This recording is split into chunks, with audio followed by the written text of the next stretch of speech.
Sahabat Mistar, berikut Top 5 edisi 1 Juli 2023. Sejumlah informasi kami hadirkan ke hadapan Anda, baik dari daerah hingga mancanegara. Kasus perundungan masih saja terjadi. Di Kota Medan, seorang bocah yang masih duduk di bangku kelas 1 SD meninggal dunia akibat dianiaya oleh teman-teman di sekolahnya. Seorang bocah yang masih duduk di bangku kelas 1 SD berinisial I warga Medan Kota meninggal dunia. Tewasnya bocah berusia 8 tahun itu diduga akibat dianiaya oleh teman-teman sekolahnya. Ibu korban Yusraini mengatakan sebelum meninggal dunia pada Kamis 22 Juni 2023, putra pertamanya itu mengeluhkan badannya terasa sakit. Dari penuturan ibunya, sang bocah bercerita kalau dia baru saja dipukuli oleh abang-abang kelasnya. Korban sendiri sempat cerita kalau kepala dan badannya yang menjadi sasaran pemukulan. Pasca pemukulan itu, korban mengalami demam tinggi pada malam hari. Sang ibu yang biasa disebut Butet itu sempat mendatangi rumah para pelaku yang memukuli anaknya tersebut, namun mereka tidak mau mengaku. Butet mengatakan anaknya juga merupakan korban perundungan, sering disebut gendut dan diganggu oleh kakak-kakak kelasnya. Pada Minggu 22 Juni 2023, korban dibawa ke rumah sakit karena demam tinggi lagi. Kemudian dirujuk ke rumah sakit karena perlu diperiksa saraf di bagian kepala.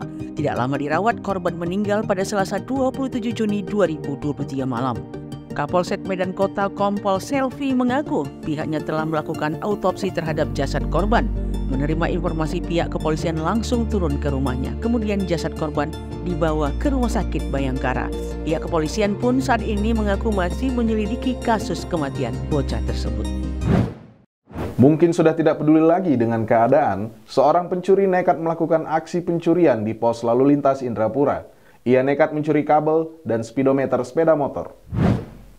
Seorang pria pengangguran warga Gang Perjuangan Lingkungan 5, Kelurahan Indrapura, Kecamatan Air Putih, digelandang ke Polsek Indrapura pada Kamis 29 Juni 2023. Pasalnya ia mencuri kabel dan speedometer sepeda motor. Herannya, kenekatannya itu justru dilakukan di pos lalu lintas Indrapura. Tersangka berinisial GT umur 45 tahun ditangkap personel pos lantas Indrapura sekitar pukul 1.30 WIB saat memotong kabel dan membuka speedometer, barang bukti sepeda motor laka lantas yang berada di halaman pos lantas Indrapura. Setelah ditangkap, GT diserahkan ke Polsek Indrapura berikut barang bukti kabel dan tang yang dipergunakan untuk menjalankan aksinya. Kapolsek Indrapura AKP Joni Hadamanik melalui PLT Kasih Humas Polres Batubara Ibtu Abdi Tansar membenarkan tindakan tersangka dan saat ini sudah ditahan. Tersangka terancam penjara paling lama 7 tahun.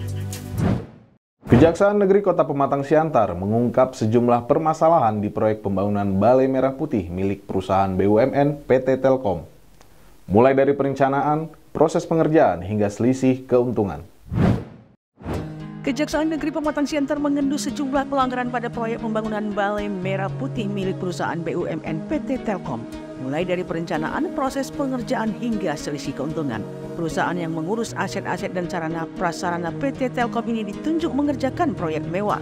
Namun pada kenyataannya PT GSD menunjuk lagi PT Teken Pratama. Kepala Seksi Pidana Khusus Kejari Siantar Simon Sihombing memaparkan pelanggaran terhadap penunjukan langsung PT GSD oleh PT Telkom. Simon menjelaskan langkah kejaksaan menangani perkara ini bermula dari temuan Badan Pemeriksa Keuangan atau BPK.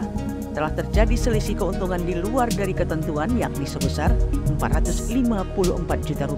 Namun setelah dilakukan penyelidikan, jaksa menemukan angka yang lebih fantastis yakni selisih Rp5,2 miliar. Angka itu didapat kejaksaan dari pembayaran antara PT Telkom ke PT GSD dan PT GSD ke PT Teken Pratama. Kemudian dihubungkan dari proses pengadaan barang dan jasa. Simon menekankan haram hukumnya perusahaan-perusahaan itu memperoleh keuntungan tersebut. Indikasi pelanggaran hukum lain, PT Telkom menandatangani kontrak dengan PT GSD pada November 2017, sementara proses pembangunan gedung telah dikerjakan PT Teken Pratama pada April 2017 melalui surat perjanjian nomor 151 tanggal 21 April 2017 dengan nilai sebesar Rp51,9 miliar atau 8 bulan sebelum penandatanganan kontrak PT Telkom dengan PT GSD. Indikasi pelanggaran lainnya dari data yang didapat kejaksaan, PT Teken Pratama tidak memiliki spesialisasi untuk mengerjakan salah satu proyek terbesar di Kota Pematang Siantar itu. Kejaksaan kemudian melakukan gelar perkara dan memutuskan jika terdapat pelanggaran hukum dalam proses tersebut. Saat ini kasus tersebut sudah meningkat dari penyelidikan ke penyidikan, namun pihak kejaksaan belum ada menetapkan tersangka dalam perkara ini. Merujuk dari keputusan Mahkamah Konstitusi RI, peningkatan status itu dinaikkan kejaksaan ke sprindik umum. Kementerian Kesehatan akan membatasi tenaga kerja asing sebagai tenaga medis. RUU Kesehatan akan mengatur secara ketat perekrutan tenaga medis asing di fasilitas kesehatan di Indonesia. Kepala Biro Hukum Kementerian Kesehatan Indah Febrianti mengatakan RUU Kesehatan akan mengatur secara ketat perekrutan tenaga medis asing di fasilitas kesehatan di Indonesia. Penggunaan tenaga medis asing harus sesuai dengan tuntutan layanan kesehatan tertentu. Salah satu bahasannya hanya tenaga medis spesialis dan subspesialis asing yang boleh bekerja di Indonesia. Meski demikian, fasilitas kesehatan perlu mempertimbangkan kompetensi dan ketersediaan tenaga medis lokal sebelum merekrut tenaga asing. Jika tenaga kesehatan dalam negeri masih mencukupi, maka tidak perlu merekrut tenaga asing, kecuali tenaga asing tersebut sangat dibutuhkan.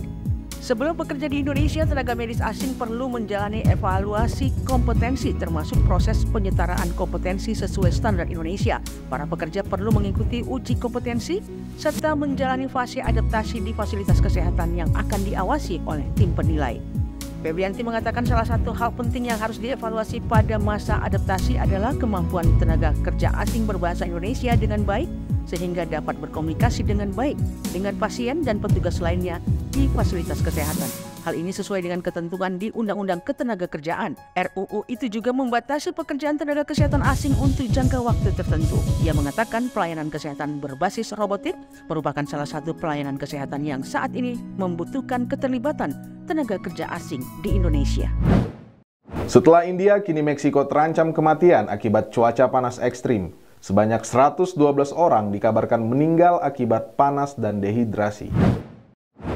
Pemerintah Meksiko mengumumkan sebanyak 112 orang warganya tewas akibat diterjang cuaca panas ekstrim di negaranya. Berdasarkan APR Jumat 30 Juni, sejumlah negara di Amerika Latin memang tengah menghadapi serangkaian gelombang panas dan mengalami rekor suhu tinggi, di mana lebih dari 1.000 pelaporan masuk terkait hal tersebut.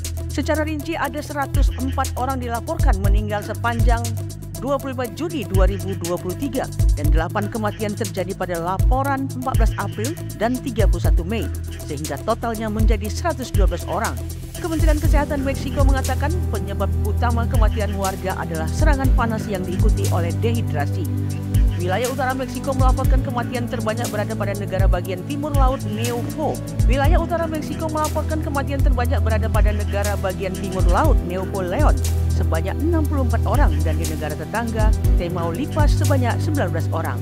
Di Meksiko suhu maksimal 49 derajat Celcius atau 120 Fahrenheit tercatat pada minggu ini di negara bagian barat laut Sonora.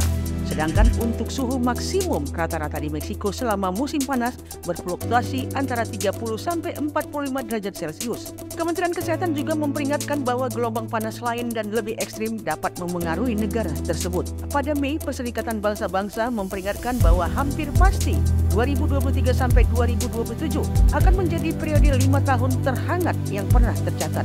Hal ini dikarenakan gas rumah kaca dan El Nino bergabung untuk membuat suhu melonjak. Sementara itu di tempat berbeda akibat cuaca ekstrim terjadi kebakaran hutan.